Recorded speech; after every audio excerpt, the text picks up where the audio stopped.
ഇങ്ങനെയുള്ള ഒച്ചകൾ പലപ്പോഴും ആവശ്യമായി വരും. ഞാൻ പറഞ്ഞു വരുന്നത്, പലപ്പോഴും ലേബർ റൂമുകളിലും അല്ലെങ്കിൽ വീടുകളിൽ പ്രസവിക്കാൻ വേണ്ടിയിട്ട് സഹോദരിമാർ ഒച്ച വെക്കുന്ന സമയത്ത് പലരും അവരോട് അതിനെ അടിച്ചമർത്താൻ വേണ്ടി ശ്രമിക്കാറുണ്ട്. യഥാർത്ഥത്തിൽ നല്ല ഭാരം ചുമക്കുന്ന ആളുകൾ വള്ളം കളിയുടെ സമയത്തൊക്കെ കാണാം, അവരൊരു ഒച്ച വെച്ചുകൊണ്ടാണ് കൂടുതൽ ആയാസം എടുക്കുന്നത്. ഇതൊരു നാച്ചുറൽ ഫിനോമിനയാണ്. അതുകൊണ്ട് സ്വസ്ഥമായി പ്രസവിക്കാൻ വളരെ പ്രധാനപ്പെട്ട ഒരു ആവശ്യമാണ്.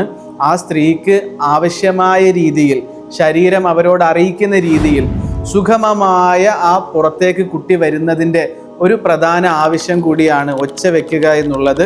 പലപ്പോഴും ഹോളിസ്റ്റിക് അപ്രോച്ചുകൾ സ്വീകരിക്കുന്ന യൂറോപ്യൻസ് ഒക്കെ വീടുകളിൽ പ്രസവിക്കുന്ന സമയത്ത് അവർ ആ വീഡിയോസ് പലപ്പോഴും റെക്കോർഡാക്കുകയും അവരത്തരം ഒച്ച വെക്കുന്നതിൻ്റെ ആവശ്യകതയും പലപ്പോഴും പറയാറുണ്ട്.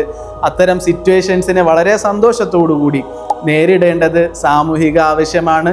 നിർഭയരായി ധാരാളം സ്വസ്ഥമായ പ്രസവങ്ങൾ നടക്കട്ടെ. Thank you.